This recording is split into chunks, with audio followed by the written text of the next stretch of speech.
Pues hoy vamos a dar paso a la entrevista en este programa sin Montse, que la tenemos, pobrecita, detrás del cristal, que nos va guiando y nos va dirigiendo, pero sin voz, con lo cual es difícil que hoy puedas venir pueda ayudarnos a conducir este programa.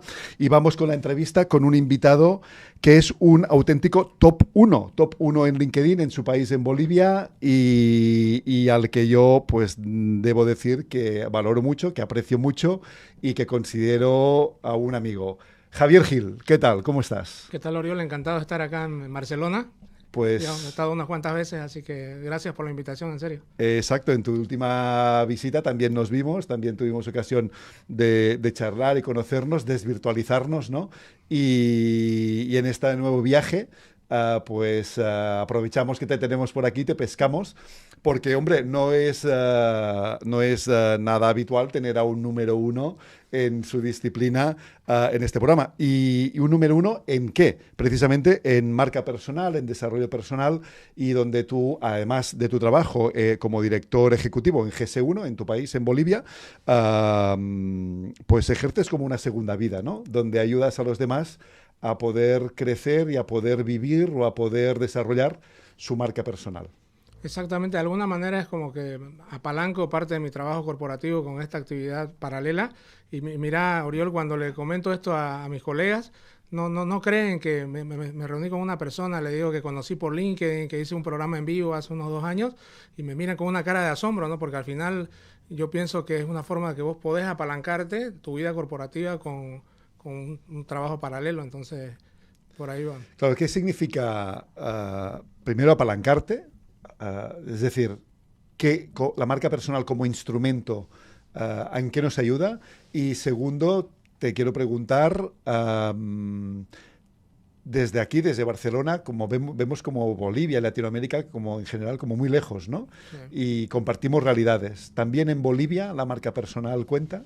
Claro que sí, claro que sí. Este es un concepto, digamos, mundial y de un tiempo a esta parte en Bolivia ha ganado mucho, mucha potencia y bueno, es un concepto que yo particularmente empecé a trabajar hace 3 años y empecé, o sea, en LinkedIn, por ejemplo, que es la red profesional donde estoy más, empecé con 500 seguidores, entonces, y ahora tengo casi 35.000. Pero bueno, es disciplina, constancia, es ver qué te funciona.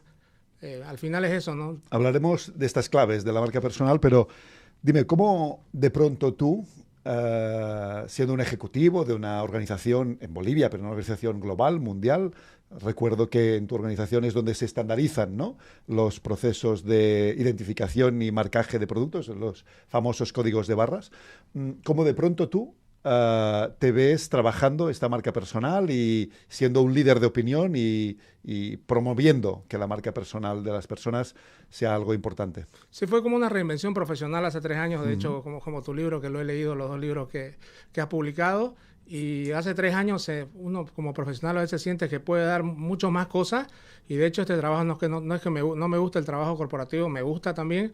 Pero esta actividad paralela es como que te termina de cerrar el círculo. Entonces el tema de reinvención profesional empecé a investigar, empecé a leer mucho, busqué autores, busqué libros y dije, por aquí es mi tema y dentro de la reinvención profesional toqué el tema de marca personal, me formé, estudié, incluso con algunos profesionales de aquí de España, principalmente que lo sigo y bueno, me quedé con ese tema, ¿no? Al final creo que no es incompatible la marca personal con el trabajo ejecutivo. De hecho, ayuda, ¿no? Estarías de acuerdo conmigo que la marca personal es algo que potencia, que ayuda y que facilita incluso el trabajo, sobre todo en áreas de liderazgo, ¿no? Donde uno consolida y crea su autoridad, ¿no?, en profesional. Es clave la marca personal y lamentablemente digo, muchos ejecutivos principalmente la descuidan. Creo que es mal entendido también, incluso conversando con algunos profesionales. En Bolivia se piensa que el término de marca personal está asociado más con el tema de los influencers y no, esto es generar un impacto, generar una influencia positiva Ujú. en tu entorno primero cercano y luego tratar de amplificarla a través del uso de las redes sociales en lo posible para llegar a más audiencia. Sí, sí. Y de hecho, a menudo muchos líderes consideran que el liderazgo se ejerce desde el fondo de la cueva, ¿no? Desde los despachos ocultos, ¿no? Pero cuando comunicas, cuando compartes y cuando exteriorizas, ¿no? Estas opiniones que te han hecho líder, es cuando entonces empieza a crecer esto que llamamos la autoridad, ¿no? ¿Qué es la autoridad en la marca personal? La autoridad es que al final te conviertas en un líder de opinión por el contenido que vas generando, porque al final la marca personal es todo lo que hacemos, todo lo que decimos, todo lo que compartimos. Hoy en este espacio estamos generando marca personal al final, estamos trascendiendo, si quieren, la frontera de una empresa, formando líder de opinión y sobre todo ejerciendo, yo siempre digo, una influencia positiva en tu entorno. Porque realmente existe un mapa de ruta, existe una metodología para crear tu marca personal. ¿Podríamos definirla? Hay muchas metodologías que básicamente se desprenden en tres partes importantes. Primero, el autoconocimiento, el autodescubrimiento. El segundo, la parte de estrategia. Y el tercero, la parte de visibilidad. Yo utilizo un método que aprendí de Arantxa Ruiz, que se llama el método RADAR, que es relevancia, audiencia, diferencia, acción y reflexión, que son las partes como que vas a descomponer tu presencia profesional en esas 5 partes importantísimas. ¿Y cuál es el objetivo, la finalidad? ¿Por qué uno quiere de pronto desarrollar su marca personal? Hay diferentes motivos, depende del tipo de profesional. Hay profesionales que se sienten muy insatisfechos con su trabajo y quieren determinar una identidad profesional, quieren determinar su narrativa profesional. Fíjate que la mayor parte de los ejecutivos se definen por un cargo. Cuando no son un cargo, ¿no? Cuando empezamos a reconstruir su historia profesional, vemos que realmente han pasado por muchas etapas y son mucho más que un cargo. Al final, un cargo es transitorio y la marca personal es para siempre. Claro, yo te presentaba como el top one en LinkedIn de tu país y posiblemente esto sea solamente un indicador, ¿no? Un indicador de trabajo, de constancia, como tú decías, pero ¿es necesario que para construir la marca personal alguien nos acompañe, alguien nos apoye, nos ayude, nos indique, nos proponga un método? 100%. Al final, la figura de un mentor, de un coach, te va a acortar todo el trabajo. Yo siempre con la persona que trabajo le digo, podés hacerlo solo, obviamente, pero es que lo que te va a demorar hacer 3 años o 4 años, un mentor o un coach te lo va a reducir a 6 meses, a 1 año. Porque al final ya pasó por ese proceso, ¿no? O sea, claro. Y en el ámbito de LinkedIn, por ejemplo, ¿estarías de acuerdo conmigo que para muchos todavía LinkedIn es como una plataforma con la que encontrar trabajo, ¿no? Pero ¿estarías de acuerdo conmigo que quizá ya ha trascendido? LinkedIn ahora ya es una plataforma de networking, de marca personal, de interacción. ¿Cómo podríamos interpretar, para que los que nos escuchan, cómo podríamos ver o interpretar LinkedIn como una herramienta de apoyo a la carrera profesional? Es una herramienta clave que, bueno, digo, lamentablemente es muy poco utilizada, hay muy pocos usuarios en Bolivia, mucho menos que en España. O sea, te voy a dar un dato. De los top 50 en LinkedIn, yo conozco a la mayoría. He coacheado unos 10 de los top 50. Entonces, cuando alguien empieza a subir contenido en LinkedIn, no sé si sucede acá en España, lo primero que piensa la empresa es que vos te querés ir de la empresa porque estás publicando contenido, vale, o querés, no sé, o querés hacer tu emprendimiento propio y querés dejar a la empresa, ¿no? Pero va más allá de eso, va por un tema de construir comunidad, de hacer audiencia. Fíjate que yo no estuviera acá si no fuera por LinkedIn al final. Claro. ¿Ah? Sí, ¿Por sí. dónde nos conocimos? Claro, es verdad, porque se genera todavía, seguramente por ignorancia, un recelo entre aquellos que publican en LinkedIn y la empresa, porque no siempre publicamos el mismo contenido, información de la empresa, incluso de la que estamos, ¿no? Muchas veces incluso es un espacio de libertad, de creación, de expresión libre, ¿no? ¿Cómo gestionas cuando tú mentorizas a esas personas, a esos ejecutivos que actúan e interactúan en LinkedIn, la relación que ellos ejercen o toman con la empresa? Hay que hacer un co-branding con la empresa, no publicar cosas de la empresa, por supuesto, pero no todo de la empresa también, porque si empezás a publicar cosas solo de la empresa, la gente dice, no, publica lo mismo y lo mismo y lo mismo. Entonces hay que combinar publicaciones corporativas con publicaciones donde vos mostrés tu liderazgo, tu autoridad sobre un tema y empecés a postear cosas, no digo de valor, pero cosas que realmente impacten en tu audiencia. Y la empresa también se beneficia de ello, ¿no? Por supuesto. O sea, al final, yo digo, es una conveniencia mutua, ¿no? Vos te apalancás de la empresa y la empresa también aprovecha, porque lo primero que ve, por lo menos en LinkedIn, a ver, mira qué cosas interesantes está publicando y se va a fijar dónde trabajas. Y lo primero que va a pensar la gente, mira la calidad de profesional que está contratando esta empresa. Entonces, automáticamente repercute en Interesante, porque en esos celos, ¿no?, que la empresa puede llevar a ejercer, claro, y cuando se me vaya, ¿no?, ¿qué va a pasar, no? Pero aquí también hay una lectura positiva, ¿no? Claro, yo comentaba justo alguna vez con una gente de AECOC, decían, no, nosotros tenemos algunos, no influencers, pero gente que va generando contenido, no sabemos cómo manejarlo porque no tenemos miedo que se vayan, ¿no? Pero probablemente se vayan, ¿no? Pero es peor que se queden y no publiquen nada, ¿no? O sea, que no sean líderes, ¿no? Claro. Sí, sí. Bueno, AECOC, mencionabas AECOC. AECOC es digamos, la delegación española de GS1, podríamos decir así, ¿no? Es la delegación española, ¿no? Y estaba pensando, claro, y para la empresa también tiene la ocasión o la oportunidad de provocar un efecto multiplicador, porque la empresa es una, pero los empleados son muchos, ¿no? Si lograse que cada empleado fuese líder de alguna forma de opinión en un ecosistema como es LinkedIn, también multiplica las oportunidades la empresa, ¿no? Los contenidos que se comparten desde los perfiles personales tienen 10 veces mayor alcance que los contenidos que se comparten desde las redes corporativas. Entonces, si tengo 20 funcionarios como embajadores de marca, entonces es como una bola de nieve positiva que al final también repercute de manera positiva en la empresa. Pero eso, hablando con los ejecutivos de la empresa, lo entienden después. O sea, es un poco de conocimiento de cuál es el alcance de la plataforma. ¿Vale? Y lo entienden, y cuando lo entienden, lo fomentan. Algunas empresas sí, ¿no? Otras todavía no, especialmente las que están ancladas en estilos de liderazgo un poco antiguos, pero sí las que lo fomentan y lo entienden, consiguen resultados muy positivos. Qué bien. Volveremos luego a LinkedIn y a la marca personal, pero me gustaría, ya que te tenemos aquí, hablar de Bolivia, de tu país. Un país precioso, sin mar, ¿no? Porque sí, perdió el corredor al océano, pero de alguna forma Bolivia podríamos decir que es un poco, bueno, tiene como creo que 1 millón de kilómetros cuadrados, con lo cual le iba a comparar con Cataluña, ¿no? Pero es mucho más pequeña Cataluña. Sin embargo, el número de habitantes más o menos es igual. ¿Cómo está Bolivia en este momento? Bolivia tiene 11 millones de habitantes, tenemos 1.100.000 kilómetros cuadrados aproximadamente.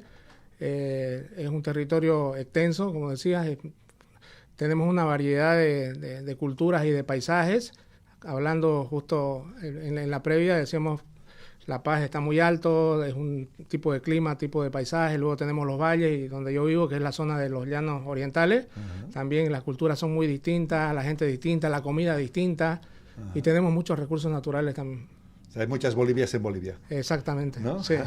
Pero fíjate tú que tenemos, en Cataluña debemos estar cerca de los 10 millones de habitantes. O sea, que más o menos, aunque habría mucho menos habitante en Bolivia por kilómetro cuadrado, claro, pero bueno, somos de alguna forma dos territorios similares, ¿no? ¿Y cómo está la economía en Bolivia y cómo están las empresas en Bolivia? Estamos ahora con un tema no digo, ya se venía a venir un tema de crisis económica, el tema de tipos de cambio, pero bueno, tenemos elecciones este año y pensamos que tomando las medidas que correspondan, bueno, vamos a salir. Tenemos muchos recursos naturales, tenemos el tema del gas y tenemos la segunda reserva natural más grande en litio. En el mundo. Litio y plata también, creo, ¿no? Sí, más litio ahora. Más sí, litio. Sí. Bueno, esto pues va a proporcionar grandes beneficios o riqueza para el país. Sí, seguro, ¿no? Es cuestión que los gobernantes se pongan las pilas, no creo que tenemos ese problema en todos los países. Sí. Bueno, Argentina tiene muchas reservas en petróleo, pero no lo capitaliza, digamos, Así ¿no? es. ¿Y cómo están las empresas en Bolivia? ¿Hay empresas grandes, multinacionales, empresas exportadoras? Hay muchas empresas multinacionales, casi todas están en Bolivia, y la zona donde vivo, Santa Cruz, es una zona empresarial, es una zona industrial, hay mucha agricultura, mucha ganadería y hay muchas empresas, ¿no? De hecho, nosotros tenemos mucha relación donde yo trabajo con la Cámara de Comercio, entonces entendemos muy bien la realidad de las empresas, el aparato productivo y cómo desde las cámaras pues se fomenta todo el tema de productividad de las empresas. Sí, sí. Bolivia es un país muy conectado, ¿no? Con Brasil, Argentina, Sí. Chile, me imagino también, y Perú también, creo que Tenemos frontera con 5 países. con 5 países. Sí. ¿Y tenéis relación con todos ellos? Sí, Argentina, Brasil, tenemos con Chile, Perú, Se ve como ¿no? Y una Paraguay. se ve como una Paraguay, se ve como una oportunidad. Es una oportunidad porque al final todo tiene que pasar por el centro. Somos el corazón de Sudamérica. Ah, está bien. Sí. Digamos que vosotros más que nadie debéis entender el concepto de cooperación, ¿no? Más que de competencia, ¿verdad? Así es, así es. Competición, decimos. Competición. Y bueno, y esto ya volviendo un poco a tu trabajo, ¿cuál es tu tarea como ejecutivo del GS1? Nosotros en los países tenemos que implementar los estándares que se diseñan desde la oficina global. ¿No? Es como una multinacional, Ajá. pero somos una entidad sin fines de lucro. Todos los recursos que se generan tienen que reinvertirse en favor de los mismos usuarios a través de proyectos, ¿no? Hay varios proyectos interesantes que se están ya diseñando e implementando en las diferentes regiones. Y tienes una alta relación con las empresas y tienes una alta, digamos, yo creo que el diálogo con las empresas debe ser intenso, ¿no? Desde tu posición. Sí, nosotros, por ejemplo, tenemos 1.400 usuarios del sistema en Bolivia, pero acá Ajá. en España son 34.000, para Bien. que vean un poco la diferencia. Entonces sí mantenemos muchísima relación con ellos a través de formaciones, a través de eventos, de networking, donde los hacemos participar. Y tenemos una serie de proyectos también relacionados con el área de logística, el área de retail. Tenemos varias líneas de acción. Volviendo un poco a esta segunda labor que ejerces de desarrollo de la marca personal y tal, ¿cómo te ha servido en primera persona, me refiero en tu experiencia personal, cómo te ha servido para también desarrollar tu tarea en GS1? Al final yo lo veo siempre como actividades que son paralelas, pero se complementan muy bien. No tiene por qué ser actividades que no tengan ningún complemento. Al final sí respeto obviamente el tema corporativo, el tema de los horarios, eso es importante, y sobre todo hablar con tu empleador. Cuando vas a hacer una actividad paralela, hablar con tu empleador y decirle que vas a hacer una actividad paralela, pero que de ninguna manera impacta de manera negativa en tu empleo, que vas a respetar los horarios. Al final hay que jugar bien, ¿no? Claro. De hecho, yo creo que cuando desembarcas o cuando ejerces una actividad en LinkedIn, si algo pasa es que es visible. Claro. Y entonces a ti te puede pasar con tu empleador o a otros tantos, pero también con una... A mí me pasa, por ejemplo, con mis clientes, ¿no? Una de las primeras cosas que yo tuve que gestionar era, de pronto mis clientes me decían, ¿qué haces tanto tiempo en LinkedIn, ¿no? Y de alguna forma esto es algo que hay que gestionar y dialogar. Y tú, ¿cómo tus clientes, los clientes de marca personal, cómo gestionan esto? ¿Qué les recomiendas?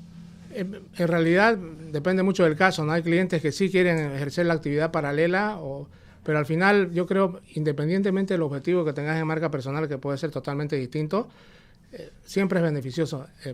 Yo les digo a mi cliente, cuando vos haces marca personal y cuando haces visible tu talento, la gente te mira distinto, te mira diferente.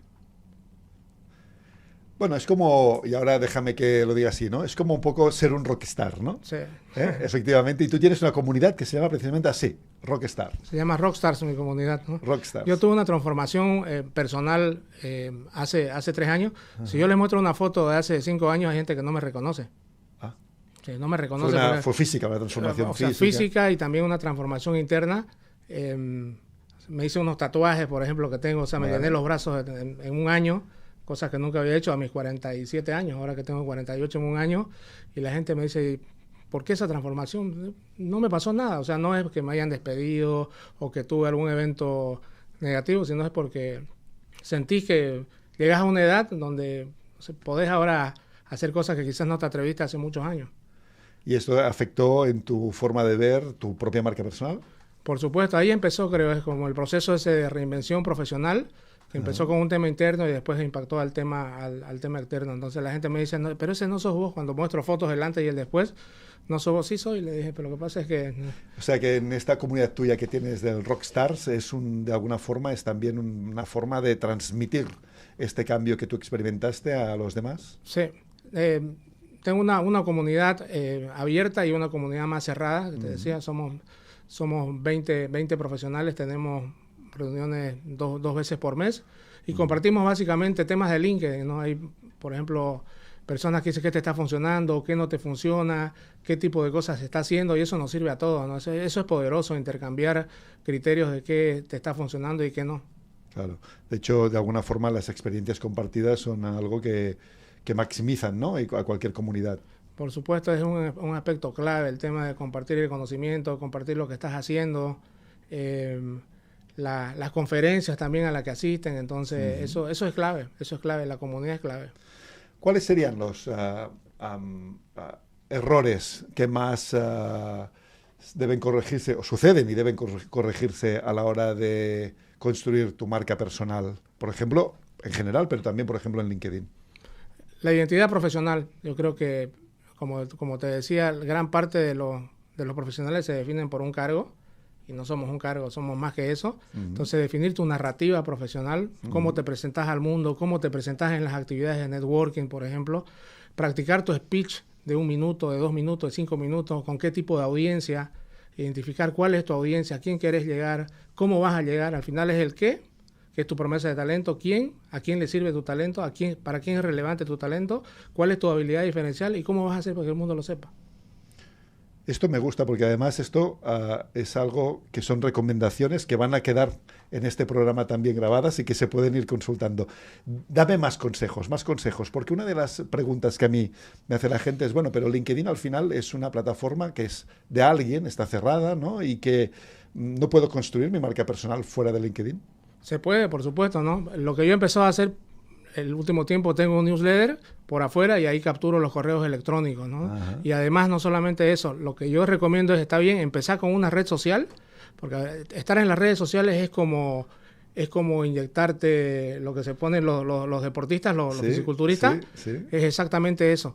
Pero es una carga de endorfina, ¿no? Exactamente. Y al final, cuando ya dominas una red social, tenés que mirar a otras redes sociales porque las audiencias están pulverizadas ahora. O sea, no están solamente en LinkedIn. En el caso de Bolivia, hay bastantes ejecutivos que no están en LinkedIn, pero usan Facebook, por ejemplo, en el ejecutivo senior. Y hay otras audiencias que están en Instagram o en TikTok o en YouTube.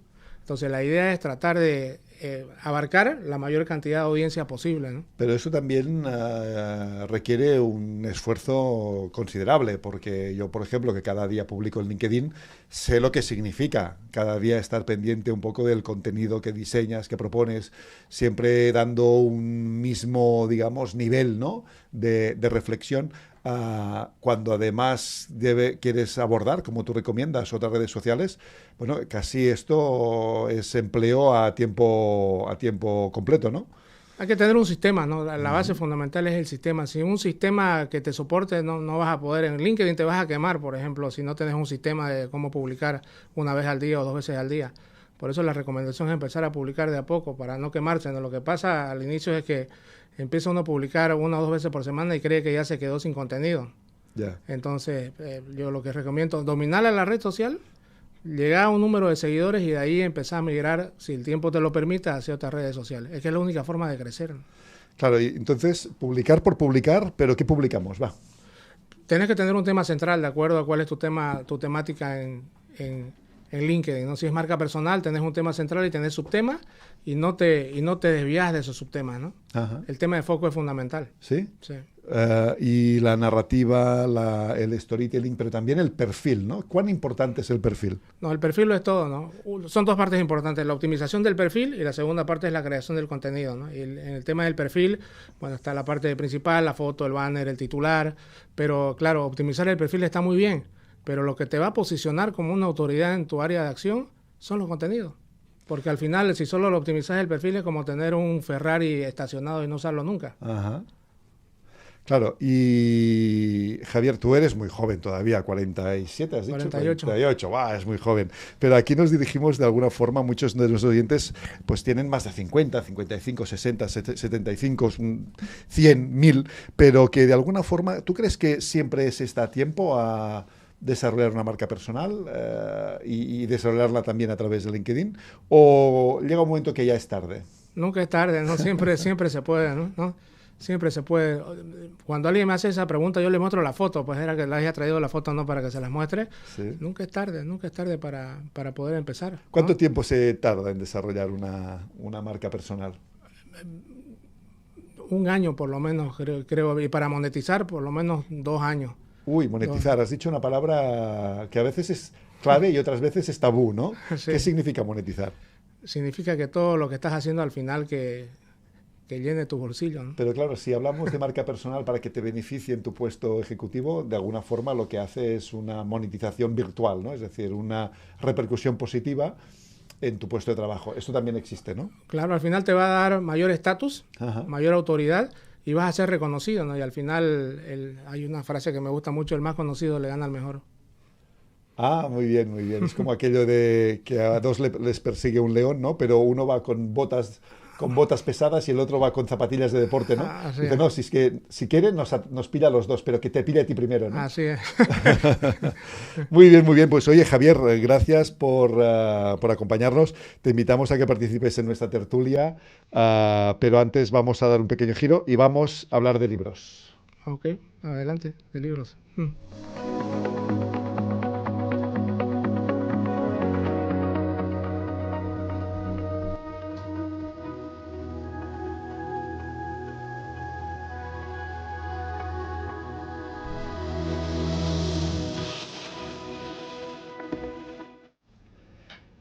Y como cada semana, para hablarnos de libros, contamos con la presencia de Diego Torres. Diego, bienvenido, ¿qué tal?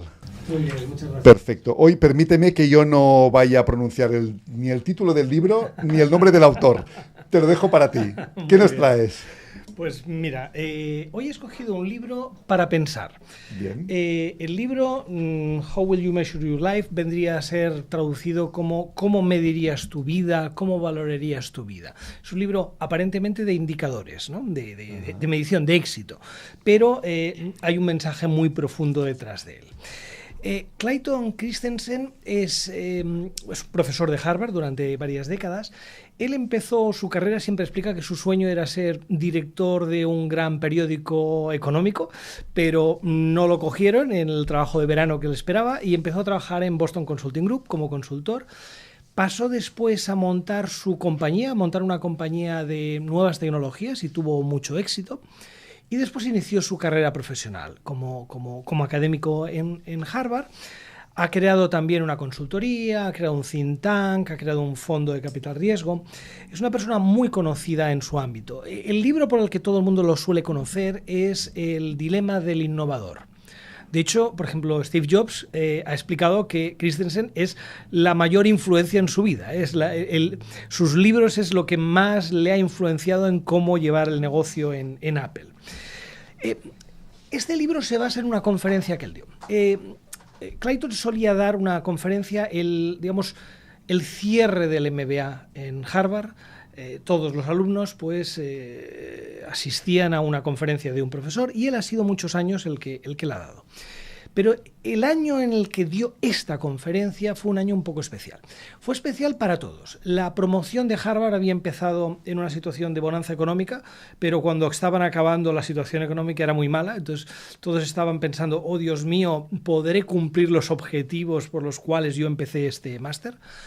Y el propio Clayton estaba en una situación personal muy peculiar. Él tenía 60 años en ese momento. Tuvo un derrame cerebral, le diagnosticaron un cáncer incurable y además tuvo una embolia. Estaba realmente viendo el final de su vida y pronunció la conferencia no para hablar tanto de empresa, sino de la vida de esos jóvenes que acababan el máster y que iniciaban su carrera profesional, ¿no? Y qué mejor manera de hacerlo, pensó él, que digamos, inspirarlos con la pregunta que seguramente se harían al final de su carrera. ¿Ha merecido la pena? ¿He tenido éxito? ¿Esto es lo que yo quería? Y lo hace animándolos a aplicar las mismas formas de pensar que enseñas en un MBA.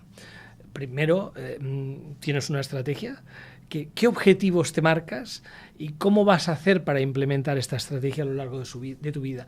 Él comenta una cosa que le impactó mucho, que es, normalmente los exalumnos de una escuela de negocios solemos tener pues, una reunión cada 5 años de los miembros de la promoción, ¿no? Decía, a los 5 años todo el mundo venía pues, dispuesto a comerse el mundo, satisfecho. A los 10 años todavía la gente muy feliz, incluso a los 15, pero notaba que a los 20 años, a los 25 años había una caída enorme de, no de energía, sino de satisfacción, ¿no? Es decir, ostras, quizás he llegado al éxito como directivo, pero no estoy contento con mi trabajo, no estoy satisfecho con mi compañía, la vida personal se me ha deshecho como consecuencia de la dedicación al trabajo. Y claro, decía, hombre, quizás deberíamos aplicarnos lo que explicamos de cómo gestionar una empresa, ¿no? Y plantea lo que son 3 grandes preguntas, ¿no? Dice, mira, deberíamos preguntarnos, al empezar, ¿cómo puedo estar seguro de que encontraré satisfacción en mi carrera profesional? ¿De qué va a depender la satisfacción a largo plazo? ¿Cómo puedo estar seguro también de que mis relaciones personales se conviertan en fuentes duraderas de felicidad? Porque solamente el trabajo no nos va a dar esa satisfacción. ¿Y cómo puedo hacer todo esto sin comprometer mis valores, mis principios, las cosas que para mí son importantes, ¿no? Y analiza cuáles son las claves. Por ejemplo, en el tema profesional profundiza en una sección del libro diciendo, mira, ni el estatus ni el dinero, cuando pasen esos 20-25 años, te van a dar la satisfacción. La clave suele ser un trabajo que te suponga un desafío, que no sea fácil, que te obligue a aprender, pero al mismo tiempo que te dé un cierto sentido de contribución, ¿no? de misión. En relación a las relaciones personales, habla de una parte importantísima de nuestra felicidad depende de tener pues, unas buenas relaciones de pareja, de amigos, con el entorno laboral. Y básicamente aquí enfatiza que es tiempo, o sea, pensar en ello, tenerlo claro y dedicarle tiempo, ¿no? Y finalmente habla de esta idea de mantenerte fiel a tus valores, las cosas que a ti te importan, pues no sacrificarlas en el proceso, ¿no? En el fondo nos está diciendo que la felicidad no es un destino, sino que forma parte del camino, del modo en que encaramos el camino. Y yo querría destacar un elemento que a mí es el que quizás más me ha impactado, que es igual que en las empresas, a veces ni siquiera lo más importante es establecer la estrategia, sino después ser consecuente con esa estrategia, ¿no? La asignación de recursos. Y los recursos personales son básicamente el tiempo, la energía, la motivación. ¿A qué lo dedicas? Y aquí él hace una crítica que a los profesionales y a los profesionales senior yo creo que le es muy relevante, ¿no? Que es el trabajo nos da un feedback mucho más rápido. O sea, vemos rápidamente si vamos bien, si tenemos un EBITDA que crece, si nos ascienden en la empresa, si nos suben el salario, si nuestra cuenta de resultados va mejor. Por lo tanto, nos acabamos centrando en esos indicadores, ¿no?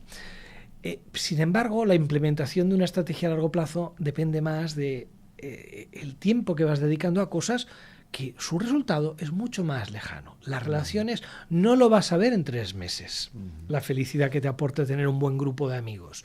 Lo vas a ver al cabo de décadas. Y nos acabamos centrando en lo que es importante, lo que es urgente a corto plazo, más que lo que es importante para ti y para tu vida.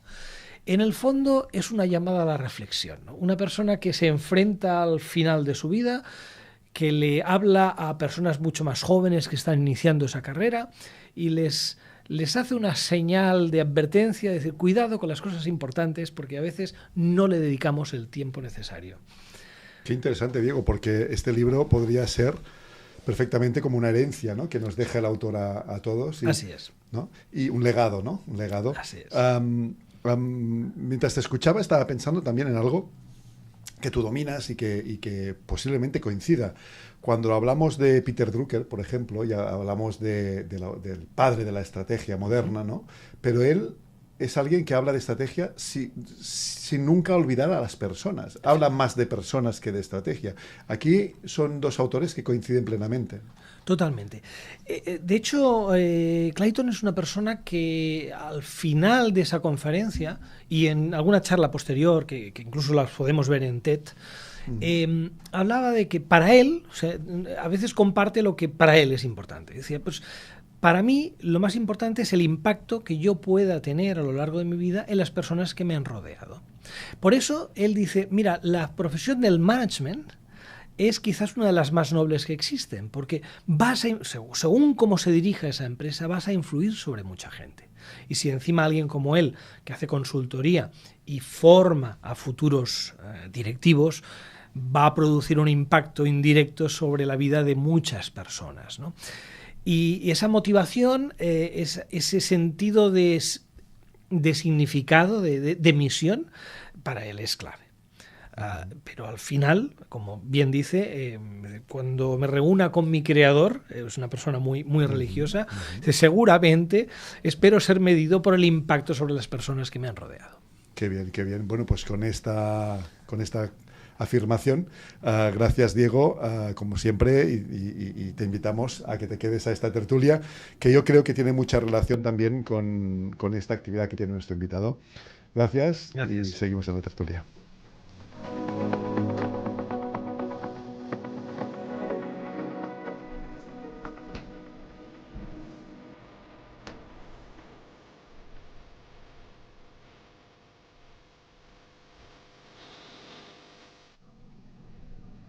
Pues ahora ya en tiempo de tertulia, de alguna forma, escuchando a Diego en su libro, he tomado algunas notas y una de las cosas que cabe destacar del autor es que habla de los recursos propios, ¿no?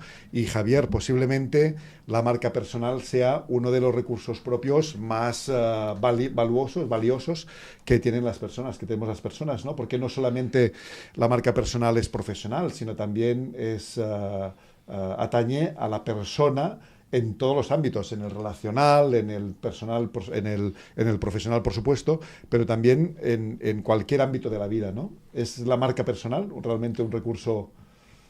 Es el recurso más valioso que tenemos como el litio en Bolivia. Así como es, el litio en Bolivia. Así es, y obviamente hay que explotarlo, ¿no? No sirve de nada dejarlo en materia prima. Sí, entonces lo mismo con la marca personal, es el impacto, y alineadísimo con lo del libro, es el impacto, la influencia que ejercemos en los demás, y desde la perspectiva del liderazgo, al final, mientras impactemos positivamente en más personas, nuestro alcance es mayor. Sí, sí. Y realmente podríamos decir que más allá de los objetivos que nos planteemos para desarrollar una marca personal, podríamos establecer que simplemente con poderla haber desarrollado ya tenemos una autorrealización, una satisfacción, ¿no? Un trabajo, digamos, un trabajo para adentro, para nosotros mismos, de mejora y perfeccionamiento de nosotros como ser, ¿no? ¿Podría ser así? Es que no, estoy alineado yo, porque la marca personal no es un destino, es la persona en la que te vas convirtiendo. O sea, sentir que lo que estás haciendo impacta en las demás personas. Hay mucha gente que te escribe, por ejemplo, el otro día sacabas un post de gente que te escribe en privado, y sentir que estás ayudando a la gente, eso creo que no tiene precio. O sea, sí, pero vivimos en un momento en que parece que el tiempo es escaso y lo necesito para mí, para los míos. Vivimos en un tiempo complejo, ¿no? Y fíjate tú que el autor que nos propones hoy, pues este libro viene de un speech, de un discurso, como te decía, como un legado, ¿no? Tengo la sensación de que es, bueno, aquí os dejo, ¿no? Así es. Y ocupar vuestro tiempo también en tener tiempo para los demás, ¿no? Sí.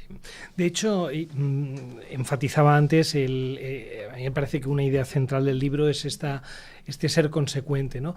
De hecho, él habla de que a lo mejor uno cambia la estrategia a lo largo de la vida. Pone el ejemplo de cuando él soñaba con ser editor jefe de un gran periódico, y después pasó a ser consultor, pasó a ser académico, hizo otras cosas.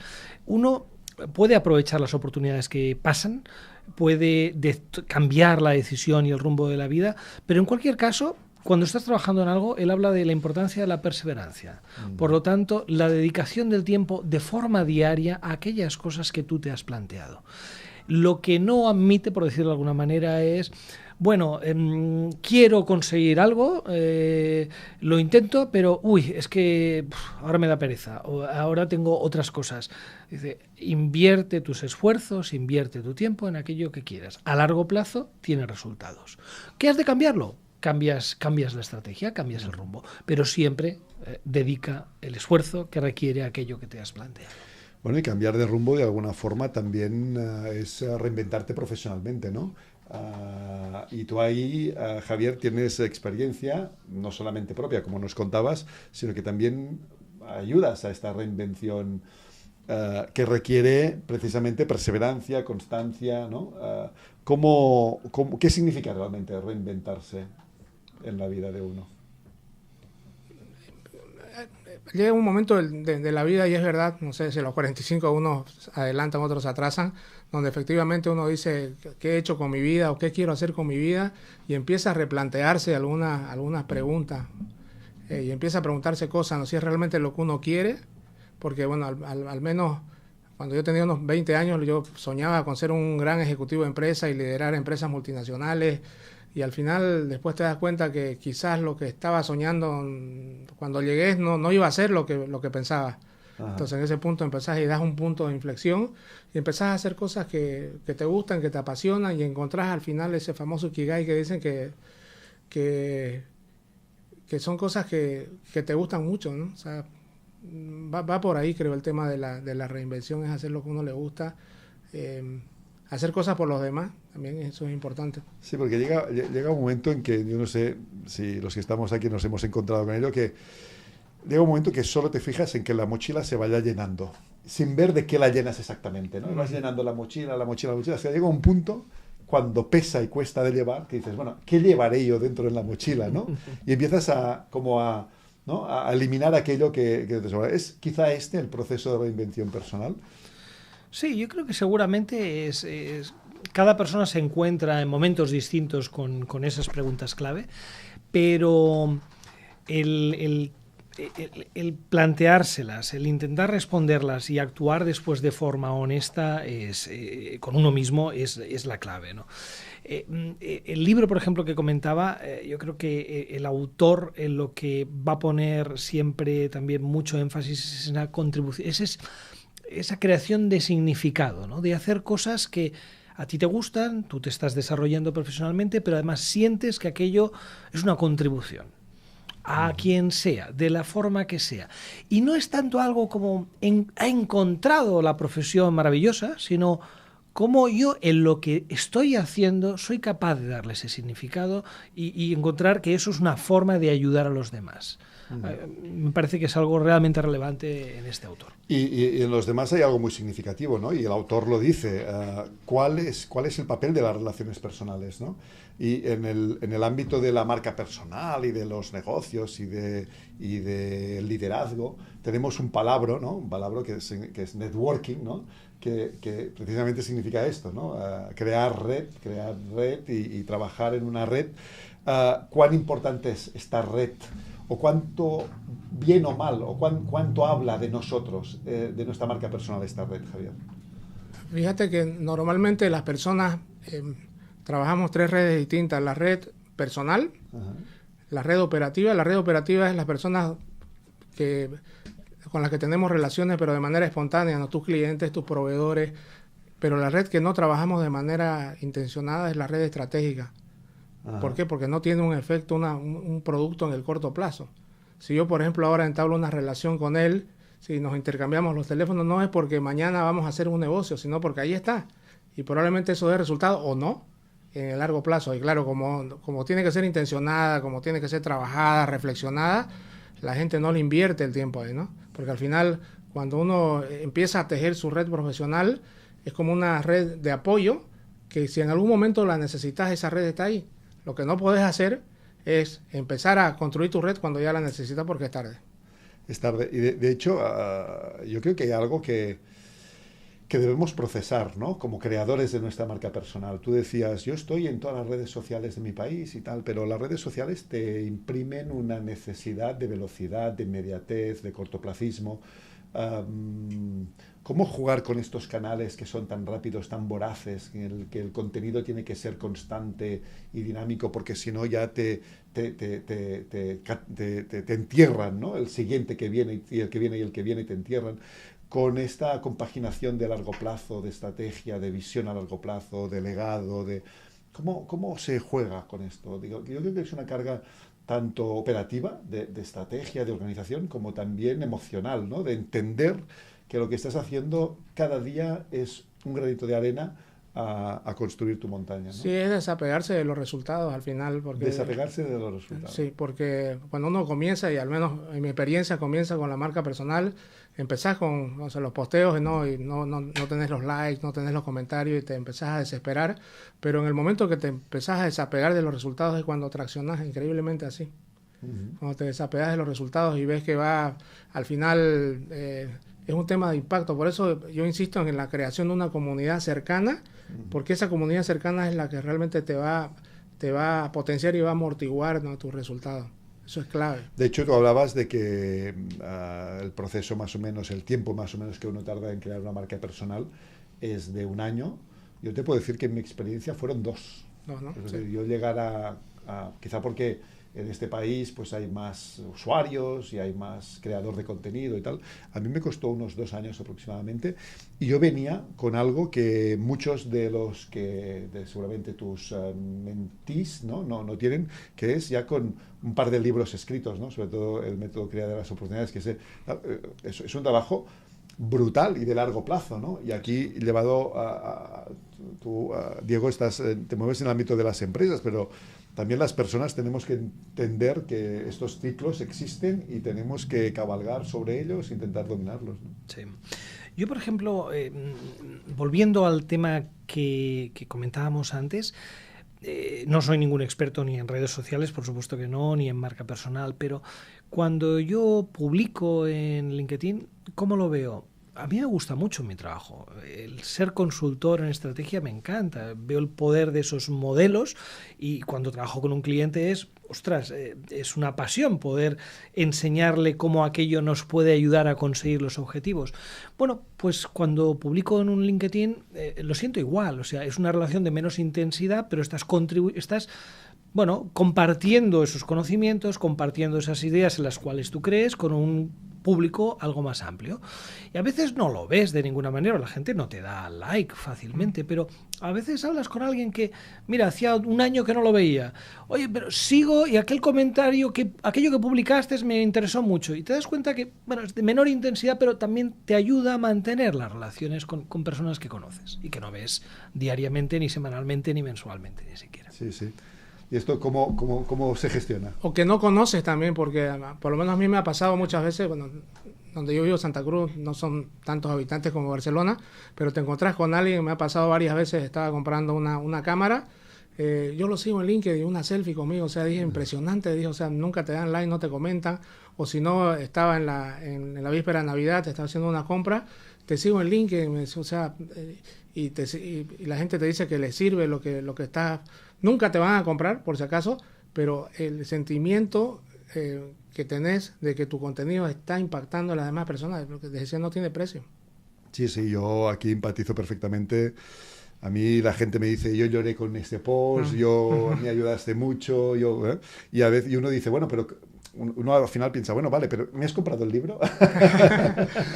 No, bueno, pues es que te leo cada día y cada día de alguna forma aprendo, ¿no? Y eso es verdad, yo disasocio, ¿no? Esta función o este disfrute, como decías tú, de poder compartir cada día en LinkedIn del resultado económico que pueda venir, al menos a corto plazo, ¿no? Y Javier, ¿cuán necesaria es la marca personal para un proceso de reinvención personal? Cuando tú te tatuaste los brazos, aparte de ir al tatuador, decidiste crear un nuevo Javier, ¿no? Un Javier que trascendiera, ¿no? de su rutina diaria, de su ir al trabajo, sino que compartía el contenido y sus pensamientos, ¿no? ¿Cuál necesario es el exponerse o el trabajar esta marca personal en un proceso de reinvención? La marca personal es un punto, no el único de la reinvención profesional, un punto importantísimo. A mí me sirvió y me cambió la vida y yo siempre lo comento en los podcasts. Hay un libro que me cambió la vida, esa Deja de ser tú, de Joe Dispenza, que lo que dice es que si vos querés mantener y además que la marca personal se mantenga y se sostenga en el tiempo, tenés que cambiar tu identidad. ¿No? Tenés que cambiar tu identidad. Cuando vos te reinventaste, por ejemplo, hace 3 o 4 años, no sos el mismo de hace 4 años. Posiblemente no soy el mismo ya desde cuando me he levantado esta mañana, ¿no? Sí, claro. Pero ¿no se trata también un poco la marca personal de buscar, más que de cambiar, de buscar tu verdadero ser? ¿No es un poco también eso? Tiene mucho que ver también, ¿no? Con encontrar tu esencia, tu propósito, exacto, ¿no? O sea, como decía él, ¿no? ¿Qué te hace feliz? ¿Qué te llena profesionalmente? Que a veces, como decías, cargas tantas cosas, y a veces dicen, no, hora de aterrizar, ¿no? Entonces, no tenemos que esperar que nos pase eso, ¿no? Hora de aterrizar para empezar a desapegarnos de las cosas. Sí. Vivimos en un mundo de comunicación y de marca personal, pero ¿se puede vivir sin marca personal? Todos tenemos una marca personal al final, ¿no? O sea, mal o bien gestionada, todos la tenemos, ¿no? Las personas tienen un concepto de nosotros. Entonces, no hay que dejar a libre albedrío, ¿no? La opinión que tienen los demás sobre nosotros. Claro, dice, si no hablas de ti mismo, otros van a hablar, ¿no? No vas a controlar el discurso de lo que dicen de ti. Pero la marca personal y en el contexto que hablamos de LinkedIn y las redes sociales, es también, como decíamos, exponerse, ¿no? Luego uno tiene que asumir que se expone y que van a hablar de él. Incluso luego aparece aquello de los haters, ¿no? Aparece los que te critican por cualquier cosa que haces, ¿no? ¿Y esto cómo se gestiona, Javier? Felizmente en LinkedIn no hay tantos. Hay alguno que otro, pero al final... Porque es un miedo de mucha gente. Es un miedo infundado, sí, porque al final la mayor parte de la gente, si no le gusta tu contenido, pasa de largo, ¿no? Ahora, en otras redes sociales, durísimo, ¿no? Por ejemplo, en TikTok, yo tengo un hater ahí que todo el tiempo me dice el pelucas, me dice. ¿Ah, sí? Sí, pero en todos los videos, ¿no? El pelucas otra vez. Y claro, ahí se identifican user, un montón de números, no sabes quién es, ¿no? Detrás, ¿no? Vale. Pero en LinkedIn sí, no sabes quién es, entonces incluso le puedes hablar en privado, qué pasa, o sea, es fácil de manejar. Pero al final es como... no creerse tanto lo positivo ni tampoco creerse tanto lo negativo, ¿no? Porque hay personas igual que me cambiaste la vida, no es tan así, ¿no? Al final uno despliega su contenido y ojalá que impacte de manera positiva, ¿no? Pero y eso del que aquí cuando vienen invitados que a hablar de LinkedIn siempre les preguntamos lo mismo. ¿Y eso del algoritmo? ¿Qué es eso del algoritmo?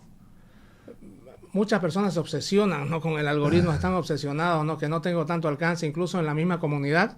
¿Por qué tengo tan poco alcance? ¿No? Porque al final hay posts que se hacen virales, que no soñaste que sean virales, pero tienen poco engagement.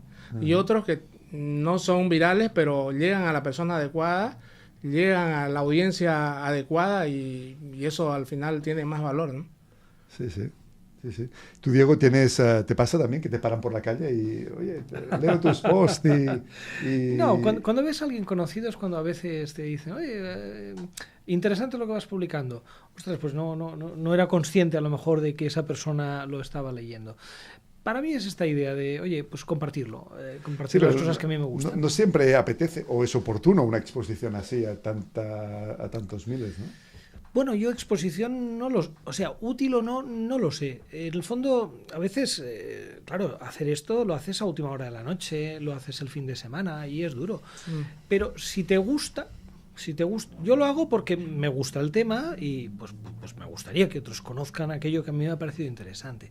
Si lo haces, yo creo que es esa idea de hacerlo sin esperar resultados, sino por el placer de hacerlo. Si lo haces así, eres feliz haciéndolo. Sí. Si esperas un resultado, yo creo que a veces me pondría nervioso, porque es verdad que no sabes cómo funciona y no sabes por qué llegas a más o menos gente. Sí, me quedo con eso, yo lo disfruto, el trabajo, o sea, claro. es durísimo. Fin de semana, yo llevo sin fines de semana más de un año, pero, o sea, me encanta la idea de trabajarlo, me encanta redactar contenido, me encanta hacer videos, y vengo de un mundo que es muy oscuro, el mundo de la finanza. Yo soy profesor de finanzas casi 20 años, entonces, pero es algo que me encanta, o sea, descubrí una pasión que quizás la tenía oculta o la tenía hace años atrás a través de ese proceso de reinvención profesional. Al final es eso, ¿no? ¿Qué te gusta, qué te motiva, qué dejaste oculto atrás? Y es eso. Nos has dejado algo muy chulo para el final, ¿eh? Sí. Podrías haber empezado con esto, ¿no? Porque sí. al final es verdad, mira, la marca personal no es solamente para esos que son comunicadores y relaciones públicas y tal, sino es para todo el mundo un poco, ¿no? También para los profesores de la ciencia oscura de las finanzas, ¿no? Así de donde vengo yo. Bueno, pues para mí yo creo que de alguna forma la marca personal es una forma de liderazgo y el líder es líder porque sirve a los demás, ¿no? No porque es servido, ¿no? Y de alguna forma esto que tú promueves y que tú enseñas y que tú además lideras también como una forma de servicio a los demás, ¿no? Es así, ¿no? Sería... Las redes sociales es una forma de amplificar, pero no necesariamente tenés que estar en redes sociales. Podés ejercer una influencia muy grande sobre tu entorno muy cercano. Y eso es marca personal. Qué interesante. Pues sí, eso es marca personal también. Y con esto, Javier, Diego, vamos a tener que dar fin al programa de hoy. Un programa en el que yo, debo decir, es el primer programa que hacemos sin Montse, y yo valoro mucho el papel de Montse. Suerte que me tenía ahí medios guiones. Pues, Montse desde el Cristal, gracias. Y gracias, Javier, por visitarnos en tu visita aquí a Barcelona desde tan lejos, ¿eh? Y ya sabes que esta es tu casa para cuando regreses siempre. Y Diego... como siempre, impecable. Gracias por aportarnos este libro. No te he preguntado si el libro estaba en... Sí, creo que sí, que ya está en castellano. Está en castellano. Creo que ya está disponible. Bueno, pues gracias a todos y gracias a vosotros, a los oyentes, por ser fieles y por escucharnos desde todas las partes del mundo. Y hoy especialmente un abrazo y un recuerdo para la gente de Bolivia. Y nos vemos la semana que viene.